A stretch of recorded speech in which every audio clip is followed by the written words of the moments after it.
नमस्कार बच्चों, मेरे YouTube channel Gyanvardhan by Rita Yadav में आप सभी का हार्दिक अभिनंदन है। बच्चों, आज हम एनसीईआरटी की संस्कृत पुस्तक रुचिरा भाग 2 के षष्ठः पाठ सदाचार के सरलार्थ तथा भाव का अध्ययन करेंगे। इस पाठ का पहला श्लोक है यस्मिन् देशे य आचारः पारम्पर्यक्रमागतः वर्णानां सा अंतरालानां स सदाचार उच्यते।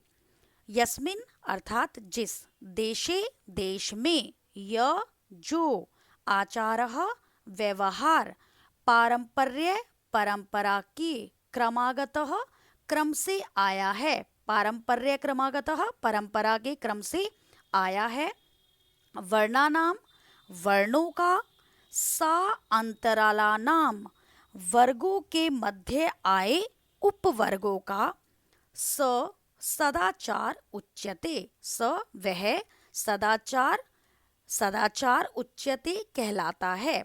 यानी जिस देश में जो व्यवहार वर्णों में और वर्णों के मध्य आए उपवर्गों में परंपरा के क्रम से आया है या परंपरा के क्रम से जो प्राप्त व्यवहार है, स सदाचार उच्यते, वह सदाचार कहलाता है। जिस देश में सभी वर्गों का तथा वर्गों के बीच आए सभी उपवर्गों का परंपरा के क्रम से जो प्राप्त व्यवहार है, वह सदाचार कहलाता है या कहा जाता है। अर्थात हम ये कह सकते हैं जो हमारे चार वर्ण हैं, जो हमारे चार वर्ग हैं या चार वर्ण हैं, ब्राह्मण, क्षत्रिय, वैश्य और शूद्र, वो हमारे चार प्रमुख वर्ण हैं और उनके मध्य आए जो उपवर्ग हैं, जो उनके मध्य आई और जातियां हैं, उन सबके अंदर उन सबके साथ जो व्यवहार परंपरा के क्रम से चलता आ रहा है, जो पीढ़ी दर पीढ़ी हमें प्राप्त हो रहा है उन वर्णों से, वो क्या कहलाता है? वो सदाचार कहलाता है। तो कहते हैं जिस देश में सभी वर्णों में और वर्णों के मध्य आए उपवर्गों में जो व्यवहार है, व्यवहार कैसा? जो अच्छा व्यवहार है, जो पीढ़ी दर पीढ़ी एक से दूसरे को मिल रहा है, वो क्या कहलाता है? वो उस देश के लिए सदाचार कहलाता है। इस श्लोक में सदाचार के विषय में बताया गया है कि सदाचार हम किसे कहते हैं, सदाचार क्या कहलाता है। हमारा अगला श्लोक है प्रातः काले त्यजेत शय्यामीश्वरं प्रथमं स्मरेत नित्य कर्माणि कृत्वा च कुर्याद अध्ययनम ततः। प्रातः काले सुबह के समय में, त्यज, त्यज का मतलब क्या होता है? त्यागना, त्यजेच शय्या, मतलब यहाँ पर क्या है? त्यागना, शय्याम क्या है? शय्या को, शय्या यानी बिस्तर को, बिस्तर को त्याग कर या बिस्तर को छोड़कर, ईश्वरम, ईश्वरम यानी भगवान, प्रथमम पहले, स्मरेत याद करना चाहिए, स्मरण करना चाहिए, नित्य कर्माणि नित्य कर्मों को, कृत्वा करके, और ततः इसके बाद कुर्याद अध्ययनम अध्ययन करना चाहिए। तो इस पूरे श्लोक का क्या अर्थ हो जाएगा? सुबह उठकर बिस्तर को छोड़कर सबसे पहले ईश्वर का स्मरण करना चाहिए, नित्य कर्मों को करने के बाद अध्ययन प्रारंभ करना चाहिए। यहाँ पर क्या तात्पर्य है कि सुबह उठकर सबसे पहले हम बिस्तर छोड़ते हैं, उसके बाद हमें क्या करना चाहिए? ईश्वर का स्मरण करना चाहिए, और जो हमारी नित्य की क्रियाएं होती हैं उनको करने के बाद ही अध्ययन प्रारंभ करना चाहिए। हमारे जो सज्जन पुरुष हैं उन्होंने कहा है, और जो सभी हमारे गुरुजन हैं वो ये कहते हैं कि सुबह उठकर सबसे पहले हमें क्या करना चाहिए? भगवान का स्मरण करना चाहिए, क्योंकि भगवान को हमें धन्यवाद करना चाहिए कि उन्होंने हमें एक नई सुबह दी। ऐसे ही सोते वक्त भी हमें भगवान को धन्यवाद करना चाहिए कि आपका पूरा दिन अच्छे से बीता, और अगर हमसे कोई गलती हो गई हो तो उसके लिए क्षमा करें। तो सुबह उठकर सबसे पहले हमें क्या करना चाहिए? भगवान का स्मरण करना चाहिए, क्योंकि अगर हम भगवान का स्मरण करेंगे तो उससे हमारी सकारात्मक सोच जो है, हमारी जो पॉजिटिव थॉट है, जो हमारी पॉजिटिविटी है, वो बहुत ज़्यादा इंक्रीज होती है।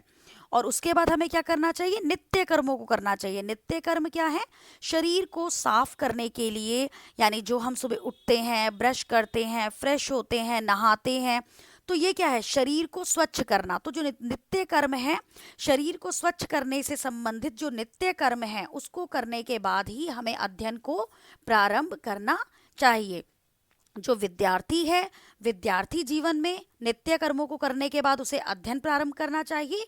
और जो आम इंसान हैं, जो नौकरी पेशा हैं, या जो घर में ही रहते हैं, या जो घर की स्त्रियां हैं, उनको भी नहा धोकर, साफ सुथरा होकर, फ्रेश होकर ही घर के कार्यों को या अपने दफ्तर के कार्यों को प्रारंभ करना चाहिए।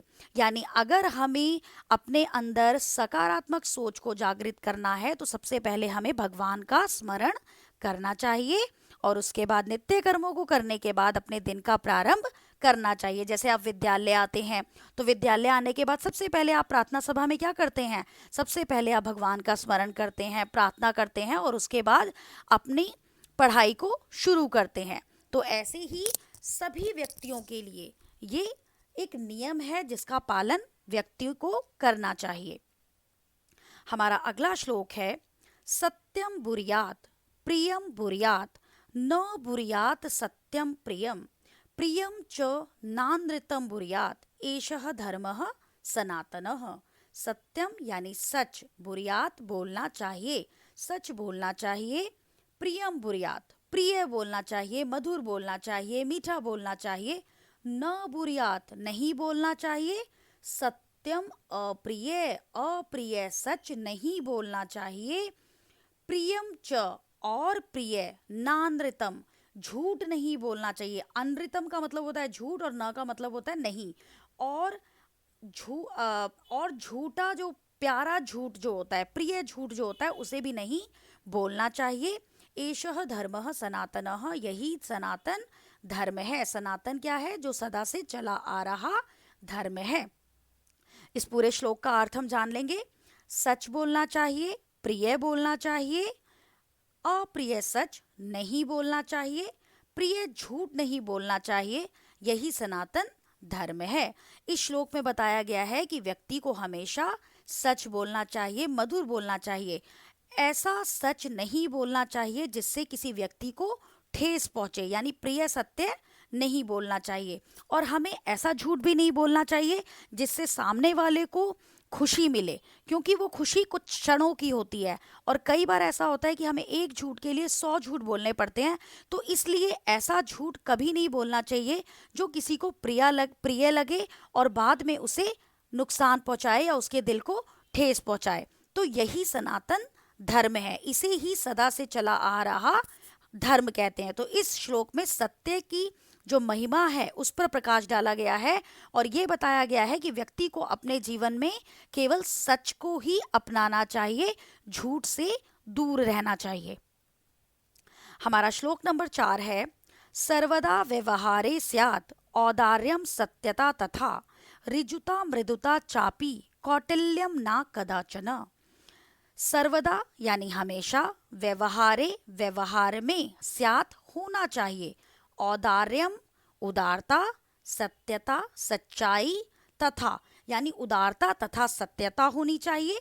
हमेशा व्यवहार में उदारता तथा सच्चाई होनी चाहिए। ऋजुता, ऋजुता यानी सरलता, मृदुता कोमलता, च अपि यानी सरलता और कोमलता भी होनी चाहिए। कौटिल्यम ना कदाचन, कौटिल्यम यानी कुटिलता, टेढ़ापन, न नहीं, कदाचन कभी नहीं होना चाहिए।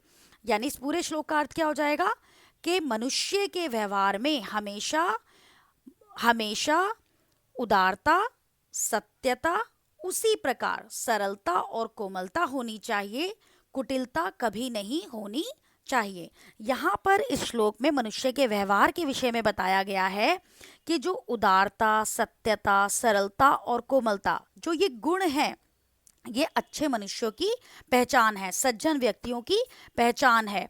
तो सज्जन व्यक्तियों में हमेशा, सज्जन व्यक्तियों को अपने व्यवहार में इन गुणों को अपनाना चाहिए। उनका हृदय जो है वो उदार होना चाहिए, दयावान होना चाहिए, सच का हमेशा वो साथ दें, कभी झूठ ना बोलें। उनका जो जीवन है वो सरल जीवन होना चाहिए, सिंपल लाइफस्टाइल होना चाहिए। कोमलता, उनका जो हृदय है वो सॉफ्ट कॉर्नर होना चाहिए, उनके हृदय में कोमलता होनी चाहिए, किसी के लिए भी कुछ ऐसा नहीं होना चाहिए जो किसी को ठेस पहुंचाए। और कुटिलता कभी नहीं होनी चाहिए। कुटिलता क्या है? टेढ़ापन, किसी के साथ रूटली बिहेव करना, किसी अपने अहंकार में रहना। तो ऐसा व्यवहार कभी भी व्यक्ति को नहीं अपनाना चाहिए, क्योंकि वो सज्जन व्यक्ति की पहचान नहीं होता। तो प्रस्तुत श्लोक में हमें ये बताया गया है कि जो श्रेष्ठ व्यक्ति हैं उनको अपने व्यवहार में अच्छे गुणों को अपनाना चाहिए और अहंकार या कुटिलता को अपने से दूर रखना चाहिए। हमारा अगला श्लोक है, श्रेष्ठम जनम गुरुम चापि मातरम पितरम तथा मनसा कर्मणा वाचा सेवेत सततम सदा।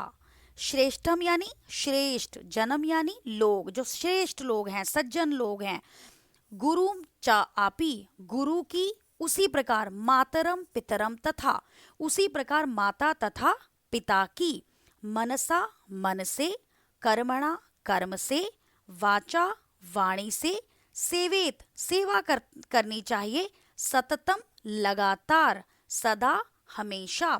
यहाँ पर ये बताया गया, इस पूरे श्लोक का अर्थ क्या हो जाएगा? श्रेष्ठ लोगों को या सज्जन लोगों को गुरुजन की और उसी प्रकार माता और पिता की हमेशा मन से, कर्म से और वाणी से लगातार सेवा करनी चाहिए। यहाँ पर इस श्लोक में सज्जन लोगों के विषय में बताया गया है कि जिस प्रकार उनके लिए गुरुजन महत्वपूर्ण है, उसी प्रकार माता पिता और गुरुजन, जो गुरु होता है वो भी माता पिता के समान होता है, और माता पिता जो होते हैं वो हमारे सबसे पहले गुरु होते हैं। तो जो सज्जन व्यक्ति होते हैं वो गुरुओं की और माता पिता तीनों की मन से, कर्म से और वाणी से सेवा करता है।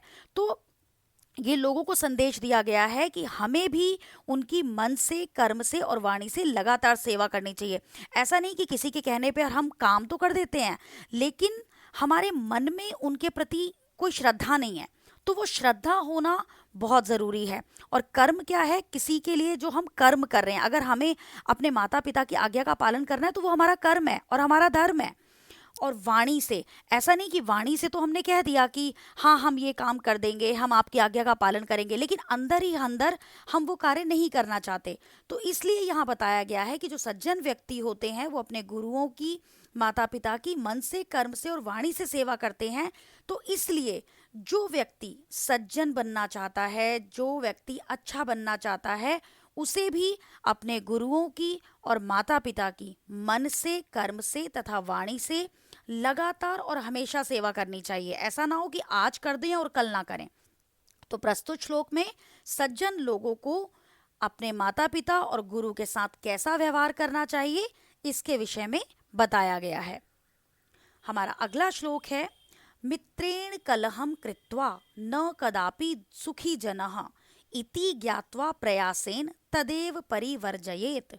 मित्रेण यानी मित्र से, दोस्त से, कलहम, कलहम क्या होता है? लड़ाई झगड़ा, कृत्वा करके, मित्र से लड़ाई झगड़ा करके, नो नहीं, कदापि कभी भी, सुखी जना सुखी लोग, इति ज्ञात्वा, इति यह, ज्ञात्वा जानकर, प्रयासेन प्रयास करना चाहिए, तदेव उसे, उससे, परिवर्जयेत मतलब बचने का प्रयास करना चाहिए या उसको छोड़ देना चाहिए। मित्र से लड़ाई झगड़ा करके कोई भी व्यक्ति कभी सुखी नहीं होता, यह जानकर उस झगड़े से बचने का प्रयास करना चाहिए या उस झगड़े का त्याग कर देना चाहिए। इस श्लोक में बताया गया है कि मित्र से झगड़ा करके कभी भी कोई भी व्यक्ति सुखी नहीं होता, क्योंकि परिवार के बाद मित्र ही एक ऐसा व्यक्ति होता है जो आपकी भलाई चाहता है। जो सच्चा मित्र होता है वो हमेशा आपकी भलाई चाहता है, आपको कभी कोई नुकसान नहीं पहुंचाता।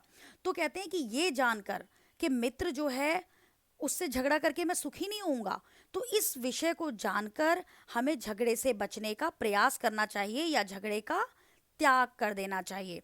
मित्र से झगड़ा करके कोई व्यक्ति कभी सुखी नहीं होता, यह जानकर उसे झगड़े को त्याग देना चाहिए। यानी व्यक्ति को जो उसके मन में झगड़ा करने का अगर एक प्रतिशत भी अगर उसे मन में है कि मुझे अपने मित्र से झगड़ा करना है, तो उस बात को अपने दिल से निकाल देना चाहिए। तो प्रस्तुत श्लोक में मित्रता के विषय में बताया गया है कि मित्रों से कभी भी झगड़ा नहीं करना चाहिए, हमेशा उनके साथ प्यार से रहना चाहिए, क्योंकि परिवार के बाद मित्र ही हमारा सबसे अपना होता है, जिसके साथ हम कुछ भी शेयर कर सकते हैं। तो बच्चों, आज हमने सदाचार के 6 श्लोकों का सरलार्थ तथा भाव किया, और ये इस पाठ का भाग 1 था। भाग 2 में हम पाठ के अभ्यास प्रश्नों पर चर्चा करेंगे। धन्यवाद।